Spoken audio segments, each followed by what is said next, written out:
mulai dengan apa dulu nih? Karena bahannya banyak banget. Part yang kecil tuh aku pikir bakalan sekecil ini. Senang sekali aku melihatnya gitu dong, fight tuh. Udah 3 tim doang. 5. Chat ya di grup admin Sembalap, aduh ini nggak baik dibuat jantung ini race Silverstone ini sampai Pecah. typo semua lagi. Bro, mobil lu tuh sebenarnya nggak secepat itu sebenarnya sekarang gitu kan. Di Twitter sebelum tuh ngomong, ini kayaknya Hamilton deh yang menang.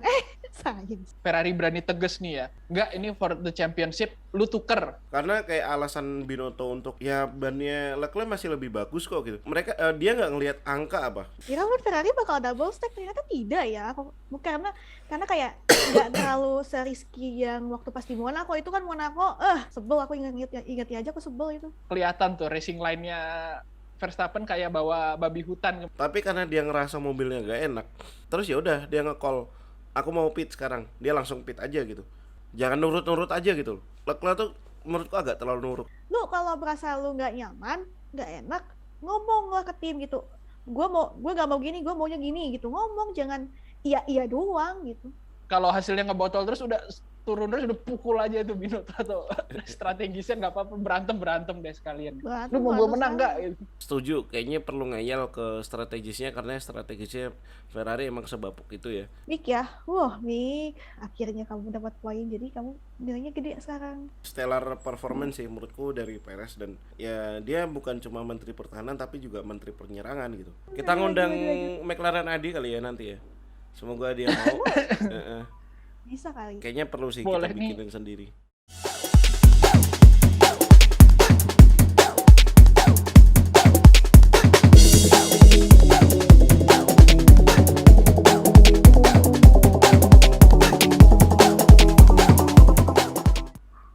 Oke, balik lagi di podcast Sembalap edisi 16. Balik lagi bersama aku, Mas Gor. Aku Cak Nu.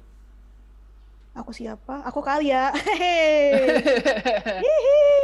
Iya, jadi kita mau mengulas GP Silverstone kemarin yang seru abis, mulai dari awal sampai akhir. Bener-bener roller coaster emosi ya. Di awal kita ada lihat accident, kayaknya salah satu accident paling mengerikan sepanjang sejarah kita nonton F1 mungkin ya. Selain kemarin Grosjean yang mobilnya terbakar, kemarin ada Zhou yang ya teman-teman sudah bisa lihat sendiri ya, kayaknya image-nya nggak perlu kita tampilin lagi karena banyak beredar. Yang penting selamat gitu kan. Baik Zhou, dan jangan lupakan Albon juga karena dia kemarin mengalami kecelakaan yang cukup parah juga sampai harus dirawat di rumah sakit, tapi untungnya dua-duanya bisa selamat dan kita bisa ngelihat lagi mereka di Austria gitu. Nah, jadi enaknya kita mulai dengan apa dulu nih, karena bahannya banyak banget. Cak Nu ada saran? Mungkin untuk keselamatan dan masalah halo dan segala macamnya nanti bisa teman-teman dengerin di podcastnya The Grid aja kali ya. Jadi kita nanti bahas, ya udah overview singkat aja battle di Silverstone kemarin yang super seru. Dari awal sampai akhir tuh emang ya itu bener roller coaster dan paket lengkap banget. Emosinya tuh dari yang lemes yang sedih gitu kan. Yes. Yang ketar-ketir ini Joe sama Albon kenapa-napa atau enggak, terus kemudian aku yang sebagai fans Max Verstappen yang sempat lemes karena gimana ya, itu gimana kemarin ketika ngomongin apa ya, part yang kecil tuh aku pikir bakalan sekecil ini, ternyata tidak. Ternyata gede banget dan itu ganggu performa mobilnya Max, dan ya jadi finish kedua setelah tahun lalu yang Max itu finishnya di luar 3 besar atau di luar podium. Dan satu-satunya cara untuk Max buat gak podium adalah ya DNF atau kalau enggak mobilnya rusak, udah itu aja. Iya benar. Iya pertama tahun kemarin Hungaria kan, dashboard depan rusak, terus sekarang ada part karbon yang nyangkut di floor tuh ganggu sih pasti. Terus kemudian memasuki end game Esteban Ocon yang dimaki-maki sobat tifosi waktu kemarin ada nobar di Jakarta. Buat sobat yang nobar di Jakarta, pada maki-maki semua. Saya juga. Ini mixed feelings nih sebenarnya kemarin di Silverstone ini. Jadi apa ya, dari yang terus wah ini udah nih settle nih gitu kan, terus ada yellow flag, terus safety car, terus keluarlah fight 5 tim berbeda, 5 driver dari 5 tim berbeda merebutkan 2 spot podium, dan itu sangat menarik banget. Lama banget kita ngeliat itu di F1. Itu hal yang lama kita nantikan sih ya. Iya nggak sih? Kayak benar aksi overtaking sedekat itu. Itu yang kita tunggu-tunggu dari dulu tuh itu. Gimana kalau Kak Alia kesan dan pesan anjir pesan. Iya, kesan dan kemarin waktu di Silverstone gimana? Aku sih juga karena sebetulnya nonton baru dari restart kan, karena pas tragedi ya aku harus bilang itu tragedinya Zhou itu aku lagi di luar kebetulan. Cuma memang aku mikir aduh gimana nih bakal ini enggak ya, bakal akan apa yang terjadi nih. Ternyata wah senang sekali aku melihatnya gitu dong fight tuh. Gak 3 tim doang, 5. Ya walaupun 2 tim belakangnya cuma penghibur ya. Ya nggak apa-apa, yang penting ada aksi lah. Iya, ya kalau ngomongin Charles Leclerc nanti ya agak di sesi belakang, tapi kita sepintas kalau ngelihat hasil balapan dulu nih, top 3 diisi oleh 3 tim yang berbeda, dan nomor 1-2-nya tuh diisi oleh driver yang tanda kutip nomor 2 ya. Ada Carlos Sainz dan Perez. Honorable mention juga salah satunya buat Perez karena dia basically start dari belakang ya, karena sempat senggolan sama Leclerc, jadi dia harus ganti wing dan dia bisa tuh bawa Red Bull-nya ke posisi 2 dan bahkan mengancam posisinya Sainz sebenarnya. Jadi bukti kalau emang mobilnya Red Bull itu sangat kuat gitu musim ini gitu ya, karena dia bisa dari belakang dan sampai di posisi 2 walaupun sempat ada safety car lagi, tapi Red Bull bisa memanfaatkan itu dengan baik ya, terutama untuk Perez. Sementara untuk Verstappen sendiri memang tidak banyak yang bisa dilakukan oleh Red Bull dan termasuk Verstappen karena ya udah mobilnya ada apa tuh gelondongan karbon segede gitu di floor yang mengganggu performance ya. Dan Hamilton sendiri juga membuktikan ketika dia dikasih mobil yang tepat, memang Hamilton tuh sangat menakutkan gitu performanya ya. Dan aksi overtaking-nya di closing stage di akhir-akhir balapan tuh benar-benar bikin jantungan. Sempat chat ya di grup admin sembalap, aduh ini nggak baik dibuat jantung di race Silverstone ini, sampai typo semua lagi. Udahlah, dalam atmosfer nobel, terus juga salip-salipannya seru banget, dan bisa dibilang semuanya tuh punya kesempatan buat menang kemarin di top 3 tuh, seimbang itu gitu. Jadi nggak ada yang kayak udahlah ini Sainz, nggak, kayak dikejar Perez, dikejar Hamilton gitu. Hamilton juga dia mendekat terus ke Perez kan. Jadi emang Mercedes kemarin pace-nya menakutkan sih di Silverstone. Nah ini apakah bukti kembalinya Mercedes gitu? Kalau menurut Cak Anu dan Kak Alia sendiri gimana nih? Melihat Mercedes dan hasil top 3 dulu lah, top 3 kemarin di Silverstone. Silakan Kak Alia. Sebetulnya aku kemarin agak jinx sih. Kan aku di Twitter sebelum tuh ngomong, ini kayaknya Hamilton deh yang menang. Sainz. Sorry ya teman-teman. Sorry. Lu kemenangan pertama lo, bagus itu. Tapi ini first win. Maiden Aku winner. tuh baru ngeh. Sainz first win, emang selama ini aku baru ingat Brazil itu kan waktu itu yang Brazil itu karena Hamilton, Brazil apa ya, tahun 2019 apa ya? Aku lupa, 2018. Pokoknya Sainz itu ketiga kan, aku ingatnya emang ini first win ya? Pas lalu nyebut ini first win, oh iya. Mohon maaf ya untuk teman-teman tifosi, saya nggak ngeh kebetulan. Tapi emang sih untuk fight yang top 3 ini kemarin jujur seru banget. Ya sering-sering lah gini lah gitu, biar yang rebutan tidak terlalu template lah. Iya benar, ini bisa dibilang top 3-nya di luar dari template ya. Iya benar-benar. Ya kalau aku bilang sih Mercedes udah mulai beneran ngeberesin masalah perpoisingnya sih. Apa ya? Kemarin upgrade di floor-nya tuh lumayan cukup membantu ternyata, walaupun nggak begitu kelihatan ya. Tapi sebenarnya itu ternyata cukup membantu. Jadi kayak mobilnya tuh kemarin ceper banget kan. Ceper banget. Betul. Dan nggak porpoising, hampir nggak porpoising sama sekali nggak sih, kayak waktu latihan doang kan. Dan pas balapan tuh mobilnya tuh kelihatan anteng banget. Bahkan kalau teman-teman lihat analisis race pace dari 10 pembalap besar itu, Hamilton itu paling konsisten dan race pace-nya itu stabil banget gitu loh, di angka 132, 131, dan dia paling cepat kan. Kemarin fastest lap juga dapat poin 1 juga. Nah, apa ya? Itu menunjukkan kalau emang ya Mercedes udah mulai mengancam nih Ferrari ini. Apalagi kemarin kalau kita ngelihat 5 race terakhir itu Mercedes itu mendapatkan 6 poin lebih banyak daripada Mercedes dalam 5 race terakhir ya. Dan ini warning sih buat Ferrari, kayak bro, mobil lu tuh sebenarnya nggak secepat itu sebenarnya sekarang gitu kan.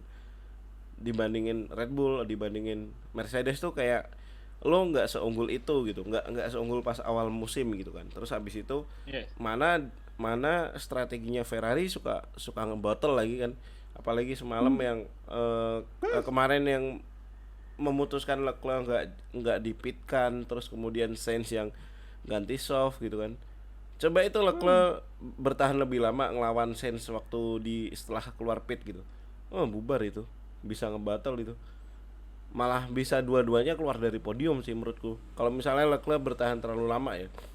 Itu kan battle-nya sempat side to side kan, menuju mana? Wellington Straight itu kan. Ya udah.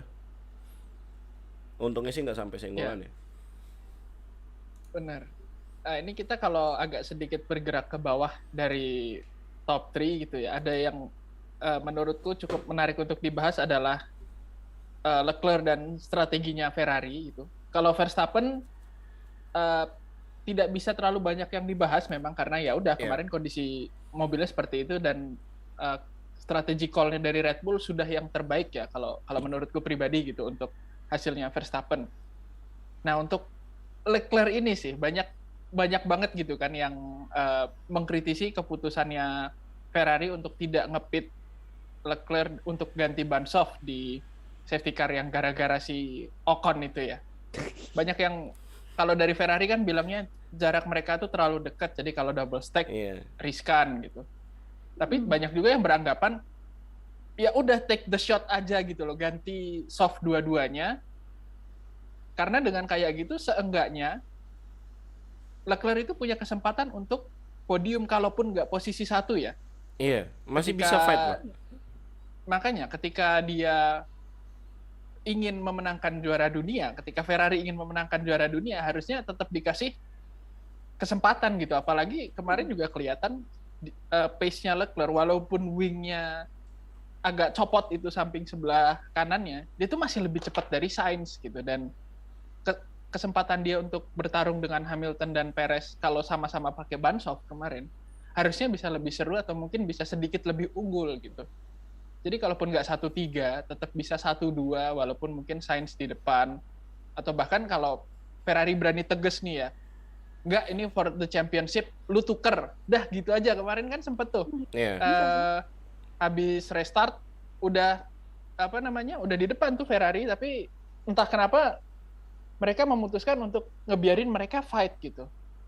Ini cukup mengulangi kejadian dulu zaman Vettel dan Leclerc sih, mereka nggak ngambil keputusan tegas gitu ya. Apalagi sekarang ketika ingin fight for the championship, walaupun kemenangan Sainz itu akan bersejarah karena pertama kali, tetap harusnya berani sih dari seorang tifosi ya. Berani aja gitu bilang aja kayak nggak tuker ini buat championship. Karena poinnya jauh juga kan sebenarnya Sainz sama Leclerc, dan mana Verstappen juga kemarin di posisi 7 gitu. Kondisi dia tidak bisa berbuat banyak. Kenapa tidak dimaksimalkan itu loh. Bayangin dia bisa nge-cut jarak berapa? Mau dia 25 dikurangin 6. 19 loh. Kayak itu banyak banget. Sementara ini karena kemarin Leclerc akhirnya cuma finish posisi 4, ya udah cuman 6 poin aja gitu. Jadi nggak bisa dibilang totally nge-throw, tapi cukup nge-throw sih ini. Ya kalau aku bilang sih apa ya, aku barusan mau bilang kalau Binotto mungkin bukan risk taker sebenarnya, bukan gambler. Tapi kalau misalnya dibilang bukan gambler, di Monaco dia gambling dengan double stack yang salah gitu. Nah itu keputusan double stack yang salah. Nah sementara sebenarnya sekarang itu yang kemarin di Silverstone itu sangat bisa untuk double stack. Asalkan Sainz disuruh untuk ngelambat dikit aja, itu gapnya cukup banget buat ganti bannya Leclerc, ganti soft, kemudian Sainz masuk di belakangnya Hamilton, sama-sama pit, soft, udah. Itu apa ya? Akan lebih fair untuk kedua pembalap. Jadi ya udah fair fight aja. Sama-sama soft nih, 4 sampai 5 besar sama-sama soft nih kan. Nah yaudah 5 besar tuh sama-sama fight aja buat podium, itu bakalan lebih fair. Karena kayak alasan Binotto untuk ya bannya Leclerc masih lebih bagus kok gitu. Mereka dia nggak ngelihat angka apa bahwa di Silverstone kemarin tracknya itu dingin banget, hitungannya cuma 20 derajatan kan suhu permukaan tracknya, dan itu bikin performa ban hard itu sangat jelek kemarin. Iya, dibandingin soft jauh banget. Turun banget. Dibandingin medium aja hitungannya jauh kan.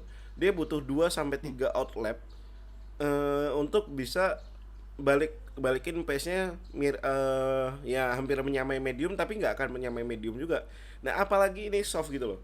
Soft yang lebih baru ya bukan keputusan yang masuk akal sih dari Ferrari. Ya walaupun dapat kemenangan buat Sainz, tapi setengah botol untuk Ferrari. Benar. Gimana nih kalau menurut Kak Alia, strategi call dari Ferrari kemarin berapa nilainya atau kesannya juga nih? Kira Ferrari bakal double stack, ternyata tidak ya. Karena kayak nggak terlalu seriski yang waktu pas di Monaco. Itu kan Monaco, sebel aku ingat aja aku sebel itu. Cuma gimana ya kalau mereka pengen fight buat championship nih, atau enggak ya nggak usah mikirin juara dunia lah, aku nggak mau ke situ dulu. Kalau misalnya mereka pengen constructor championship, ya decision makingnya harus benar gitu, jangan ngablu lah. Kalau misalkan kalian pengen bener-bener pengen the best tuh, haruslah ambil ini keputusannya yang benar gitu, jangan setengah-setengah. Jadi kan ini lihat hasilnya pun ya walaupun Sainz menang, kita senang Sainz menang, cuma keputusannya Ferrari itu Allah. Iya. Kemarin tuh sempat baca juga di timeline Twitter, ada yang bilang mood di Italia agak sedikit mix gitu ya. Banyak yang senang Ferrari menang, tapi banyak yang menganggap mobil yang salah yang menang kemarin di Silverstone. Jadi agak sedikit gimana ya? Ya menurutku juga sih. Aku hampir rasanya mirip-mirip sama orang Italia mungkin ya. Senang sih menang, tapi kayaknya kalau pengen championship harusnya mobil satu lagi yang menang gitu. Jadi nggak heran dia kecewa berat gitu kan, kayak pilihan strategi kalian tuh gimana gitu, tidak membiarkan mereka fair fight gitu. Aku yakin dia akan lebih puas ketika dikasih ban soft walaupun nggak menang ya, tapi dia bisa fight jauh lebih keras gitu dengan Hamilton, dan dengan Alonso juga kemarin kan hampir keambil Alonso itu, mungkin tambahan 2 lap lagi bener. Merosot itu si Leclerc, tetap terlalu jauh soalnya kalau ban hard sama ban soft di kondisi yang sedingin kayak tadi Cak Nu bilang gitu kan. Nah, terus kita agak geser ke bawah lagi sedikit. Kemarin akhirnya Mick Schumacher poin ya. finally, dan nggak cuma 1 poinnya, langsung 4 juga, jadi cukup redemption. Duo Haas bisa menghindari masalah di lap pembuka dan mereka bisa menyelesaikan balapan dengan sangat baik. Terus kemarin juga di 2 lap terakhir kayaknya ya, kalau nggak salah, antara Schumacher dan Verstappen tuh cukup bikin deg-degan. Walaupun kemarin banyak yang bilang, wah ini out of context banget nih, gimana bisa Haas challenge Red Bull ya. Walaupun kemarin Red Bullnya Verstappen bisa dibilang mungkin kondisinya cuma 60% karena floor-nya hampir nggak bekerja gitu kan. Kelihatan tuh racing line-nya Verstappen kayak bawa babi hutan kemarin, maksudnya nggak bisa langsung belok gitu loh, harus gitu, keluar kayak berat banget mobilnya tuh, kayak fix. Kemarin Verstappen dengan mobil celengnya tetap bisa finish di situ tuh patut diapresiasi tinggi sih. Dan ya untungnya dia masih kokoh banget di puncak ya. Nah, dari hasil balapan kemarin kita coba geser ke klasemen sembalap. Ya, klasemen tidak ada perbedaan yang terlalu berarti sih. Verstappen tetap bisa kokoh di puncak. Yang kedua ada Perez karena mega drive kemarin, driver of the day ya. Bawa mobil dari belakang ke depan itu tetap hebat sih itu. Leclerc yang sayang karena dibotolin oleh timnya sendiri lagi-lagi. Trust issue tetap habis ini nih, kayaknya summer break dia harus banyak deh. Bukan muhasabah sih, dia mungkin lebih malah ngajak berantem sekalian, nggak apa-apa kayaknya. Nggak apa-apa kayaknya sih. Udah Ferrari gitu. Sih kayaknya sih itu udah. Karena poin yang menarik kemarin itu kan sebenarnya Sainz disuruh nge-back off, suruh ngasih jarak 10 mobil ya. Itu Sainz nolak gitu, dan somehow Sainz ini membuktikan kalau lu berani ngeyel dikit sama tim, itu malah hasil lu lebih bagus gitu. Anehnya gitu. Iya, betul juga ya. Kelihatan di Monaco dia ngeyel 2 kali bagus. Ya. Ya, ini juga dia ngeyel gitu kan. Disuruh back off, dia bilang nggak bisa, belakang gua nih Hamilton, please jangan nyuruh gua kayak gini gitu. Gimana pun dia tahu kayak Hamilton nih kencengnya bukan main, dan itu Lewis Hamilton gitu kan. Jangan suruh nge-back up, gue di pit aja ganti soft gitu. Dan ngeyelnya Sainz ini ternyata malah membawa hasil yang baik gitu buat dia sendiri gitu. Mungkin ya itu, Leclerc kedepannya harus berani lebih ngotot lagi, atau kalau hasilnya ngebotol terus udah turun terus udah pukul aja itu Binotto, atau strategisnya nggak apa-apa, berantem deh sekalian. Lu mau gue menang nggak? Gitu. Iya benar. Gimana nih kalau menurut Cak Anu dan Kak Alia melihat klasemen sembalap ini, top 6 ini ya, warnanya udah mulai kelihatan aturannya ini ya. Udah mulai kelihatan rapi sih, apalagi sampai ke bawah sebenarnya. Alpine ada 2 tuh kan di 10 besar. Alonso yang 6 sampai 7 balapan pertama masih poinnya cuma 4, 5 gitu kalau nggak salah ya waktu itu. Terus tahu-tahu sekarang 28 gitu. Iya, itu kayak ya oke lah, bagus. Terus kayak Verstappen harusnya poinnya bisa dipangkas lebih banyak oleh Leclerc, tapi ya gitu, udah dibahas banyak tadi sama Mas Gor. Nggak perlu dibahas lagi karena ya itu sih, emang setuju kayaknya perlu ngeyel ke strategisnya, karena strategisnya Ferrari emang sebapuk itu ya. Coba kalau misalnya Leclerc ngeyel, enggak aku mau pit aja gitu, mampus nggak tuh kemarin. Nyiapin bannya harus langsung ngambil ke dalam lagi, ngeluarin mobilnya bannya Leclerc kan, terus harus jangan sampai ketuker dan segala macem. Tapi emang harus gitu sih, bener. Harus berani nge-call sendiri pembalap tuh. Kayak kemarin si Max waktu puncture itu, walaupun sebenarnya itu bukan puncture ya, dikonfirmasi habis balapan sebenarnya dia nggak ngalamin puncture. Itu tadi nyangkut aja sih karbonnya itu. Tapi karena dia ngerasa mobilnya nggak enak dan dia nggak yakin dengan bannya, terus ya udah dia nge-call, aku mau pit sekarang. Dia langsung pit aja gitu. Emang pembalap harusnya berani kayak gitu sih. Jangan nurut aja gitu. Leclerc tuh menurutku agak terlalu nurut sih ke tim. Iya. Benar. Gimana Ya, nih Kak? Leclerc terlalu nurut nggak? Iya, terlalu nurut, terlalu percaya. Kadang-kadang di hidup kita pun kadang-kadang omongan orang tuh jangan terlalu dipercaya lah. Kalau misalkan menurut nih untuk Charles Leclerc menurut lo ini nggak benar, ya udah lu ngomong aja, jangan terlalu percaya gitu, kayak kamu nanti aja pitnya, dia jangan iya aja. Lu kalau berasa lu nggak nyaman, nggak enak, ngomong lah ke tim gitu. Gue nggak mau gini, gue maunya gini gitu, ngomong, jangan iya doang gitu. Yes. Tapi aku senang melihat Bapak Alonso. Bukti bahwa umur tidak membuat performanya turun. Lihatlah teman-teman, masih di top 10. Iya, masih prima banget. Terus dia juga kemarin sempat ngelempar komen yang agak shit house tipikal Alonso itu yang dia bilang Leclerc nge-whiff 3-4 kali, harusnya dia setiap nge-whiff itu dapat penalti 5 detik gitu. Harusnya dia 15 detik di belakang. Tapi itu tipikal lah. Tapi on point juga sih, Mas. Yang di Kanada kan Alonso cuma nge-wave sekali langsung 5 poin tuh. Oh iya. Ya, makanya kayak harusnya 15 berarti. Iya, shit house, tapi ya itu istilahnya cyborgnya juara dunia tuh ya gitu ya, tetap nggak hilang gitu dari Alonso ya. Dia shit house sejati ya, Bang. Oke lah. Itu terus sama honorable mention, paling honorable menurutku buat Russell ya, yang dia merelakan tidak balik ke pit untuk ganti ban, walaupun kayaknya masih bisa nggak sih waktu habis accident di T1 di lap 1 itu, kayaknya dia balik ke pit buat benerin mobilnya mungkin ya, tapi enggak kan, dia langsung turun dan ngecek kondisinya Zhou. Ya sebagai pemimpin kemarin serikat bahasa muka pembalap.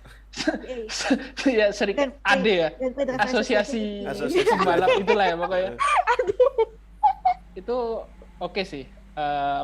Dia ikhlas, dia kayak nggak tahu dapat hukuman apa enggak, pokoknya yang dia tahu mobilnya Zhou ada di tempat yang salah gitu kan.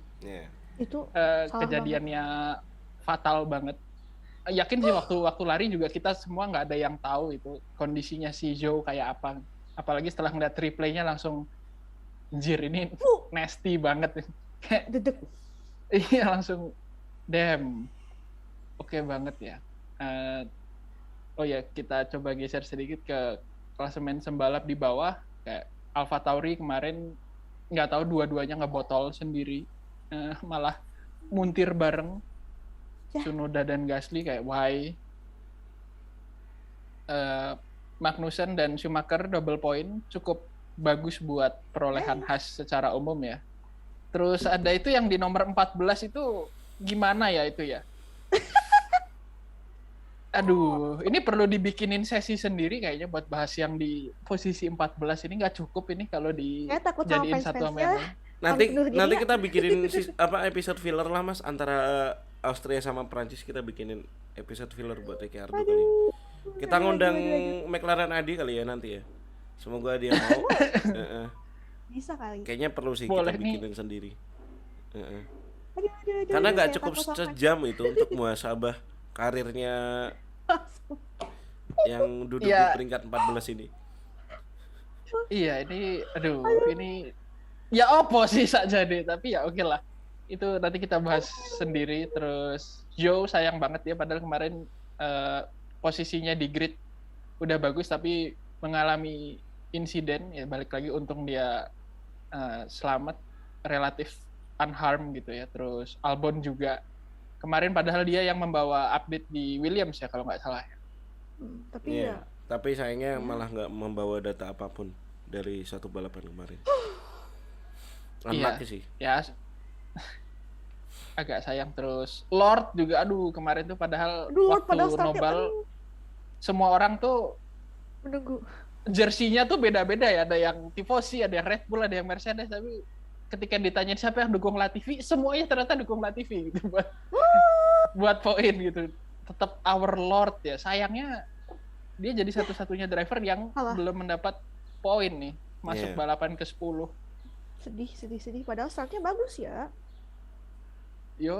Startnya padahal bagus, tapi ya nggak tahu lah itu Mungkin ada urusannya dengan talent juga ya. Aduh. Udahlah mobilnya bapuk, antara mobil dan LSPC-nya jelek ya. Gak boleh disebut, saya takut. Tapi honorable mention kemarin startnya Latifi bagus sih sebelum ada crash itu. Iya, dia bisa menghindari segala masalah dengan baik. Cuman ya masuk ke race tetap ternyata yang lain lebih kencang gitu aja sih. Iya. Oke, nah sekarang kita lihat nih di klasemen konstruktor. Kalau secara posisi tidak ada perubahan ya. Kemarin itu cuman masalah tambah kurang poin aja. Tetap RBPT jaya di depan, terus McLaren dan Alpine tetap sedekat itu ya, karena Alpine dua-duanya berhasil poin, sementara McLaren yang bisa bawa poin cuma satu mobil aja, jadi susah bos. Ya solo carry susah sih untuk satu tim yang solo carry terus gitu. Bener, mending kalau solo carry tapi menang terus kan, ini udah kayak ya maksimal top 5, cuma satu mobil lagi, kayak Angel wes. Sementara Haas juga kemarin sukses double point, jadi sepertinya ini overtake posisi Aston Martin ya. Iya, Haas ya. Baik. Betul. Alpha Tauri juga nggak bisa berbuat banyak. Jadi kalau ngomongin midfield, yang menarik tuh ngelihat antara McLaren, Alpine, dan Alfa Romeo sebenarnya belum sejauh itu sih dari posisi best of the rest. Tinggal mereka bisa clean sheet finish double point apa enggak gitu. Ya tinggal itu sih masalah di mobilnya Alfa Romeo harusnya dibenerin. Yes. Jadi kalau lihat tim standing top 5 juga tidak banyak yang berubah secara posisi. Tidak ada yang berubah malah. Cuman Alvin sama Alvin lagi. Alpine dan McLaren yang semakin dekat gitu. Come on McLaren, you tidak bisa solo carry. Nah, setelah membahas konstruktor, kita langsung saja membahas topik paling menarik. Kayak banget nih topik paling menarik. Ceng ceng. Wah. Rapor sembalap. Babam. Oke, siapa nih yang mau komentar pertama untuk rapor top 10 kita kali ini? Mungkin kalian dulu kali ya. Apa yang harus komentari? Secara rapor sih, ini menarik ya. Sainz 9,3 ya, deserve lah. Fight-nya aja bagus. Hamilton sama Perez ya, apalagi Hamilton setelah Hamilton, sorry. Setelah performnya dia yang kemarin terjebak porpoising, sekarang sudah tidak terjebak lagi. Perez ya, Menteri Pertahanan sudah tidak perlu di ini. Sisanya ya, apalagi Mick ya. Mick, akhirnya kamu dapat poin, jadi kamu nilainya gede sekarang. Mungkin lanjut ke Mas Gur atau Cak duluan? Biggest winner dong sekalian. Oh ya, biggest winner Sainz lah. Siapa lagi? Oke. Well, kalau biggest losernya sorry Latifi. Walaupun startmu bagus dan kamu P10, tapi makin lama makin mundur. Next. Yes. Cak Nu, silakan. Kalau aku boleh bilang the biggest winner-nya sebenarnya antara Hamilton atau Perez sih. Tapi kalau dari segi performa tuh Hamilton, karena dia sempat kan dia startnya bagus banget dari P5 menyodok sampai ke P3 kan waktu di awal balapan, tapi harus restart di posisi 5 lagi dan dia bisa podium tuh lumayan bagus. Enggak lumayan bagus sih, emang bagus dengan mobil dia yang udah lumayan bener.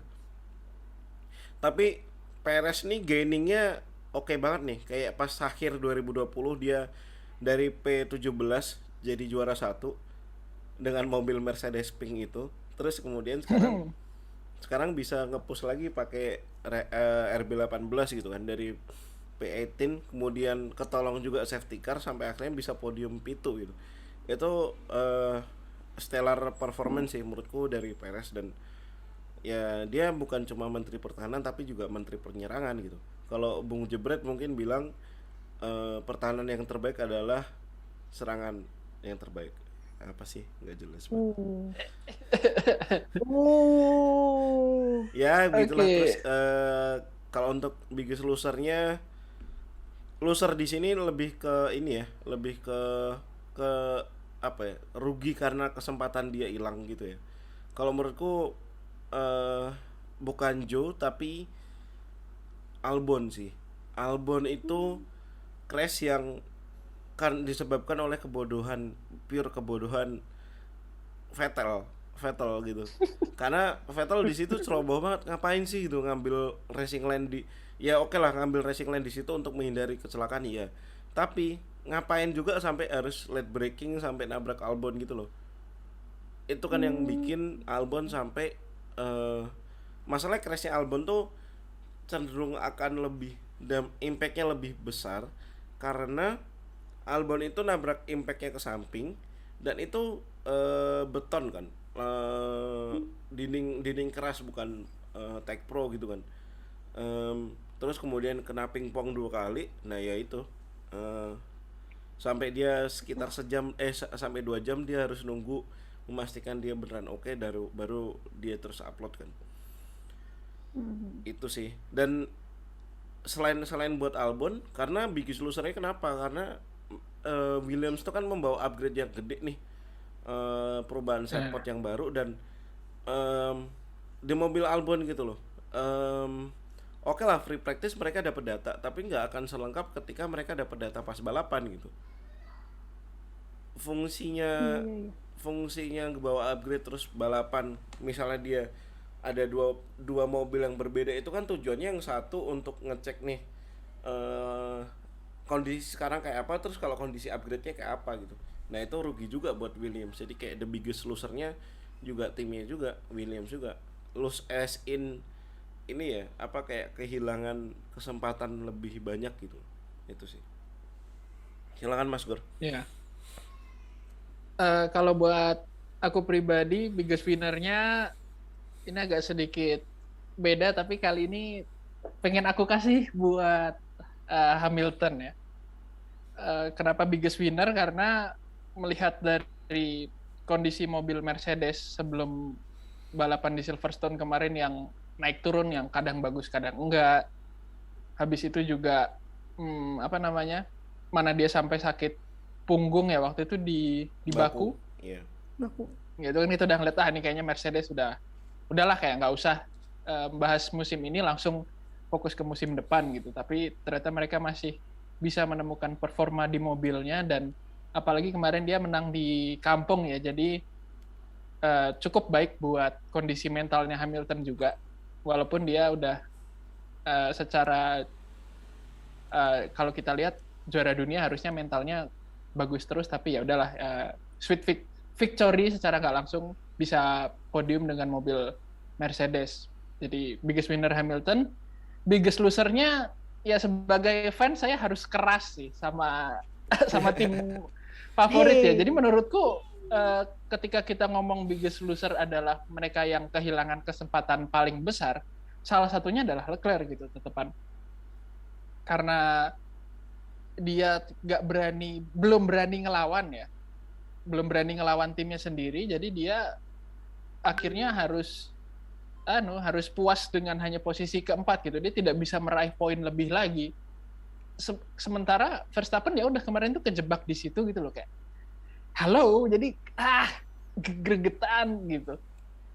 Kenapa nggak dimaksimalin di poin 25 sekalian gitu loh. Oke lah, fastest lap-nya kasih Hamilton atau Perez, tapi 25 tuh jauh lebih bagus daripada 12 poin gitu. Jadi ya itu yang kehilangan kesempatan besar sekali, salah satunya adalah Leclerc ya, selain Albon dan Williams. Padahal kalau Leclerc kemarin juara, itu jaraknya tinggal 30 loh sama Max di klasemen. Iya, 30 kan jauh lebih baik daripada sekarang berapa ya? Sekarang kemarin cuma makas 6, 43. Iya, itu kan 43, aduh, tetap belum di kepala 3, itu tetap susah banget, apalagi ketika lawannya Max ya. Jadi ya itu mungkin akhir kata kita lihat seberapa pengen Ferrari dapat gelar juara apapun lah, entah juara konstruktor apa juara driver di race berikutnya. Apakah ada perubahan dari Leclerc dan perubahan dari Ferrari juga gitu. Mereka agak lebih berani tapi pinter gitu, jangan berani tapi goblok, sama aja kalau berani tapi goblok mah. Iya. Dan ya kita lihat bagaimana Mercedes di race selanjutnya. Apakah Mercedes is back? Jadi sepertinya cukup sekian untuk podcast kali ini. Untuk pembahasan lebih lengkap dan lebih mendalam, jangan lupa saksikan podcastnya The Grid. Terus ada pesan lagi, Cak dan Kak? Ya, nanti kita akan join di podcastnya The Grid bareng Garbal. Jadi nanti akan ada 9 podcaster di satu sesi bersamaan. Dan ya, stay tune. Oke, dari Kak Alia, terakhir closing? Closingnya nggak ada. Apa ya? Aku mau closing apa ya? Aku bingung closingannya. Pokoknya nanti pantau terus kita kapan keluar sama The Grid sama Garbal. Kapan lagi coba 9 podcaster di satu podcast. Oke deh kalau begitu. Sip. Sekian dulu sobat. See you di podcast selanjutnya. Cus ngeng. Cus ngeng. Cus ngeng. No, Mikey, no. I am stupid. Saya apa ya? Yeah.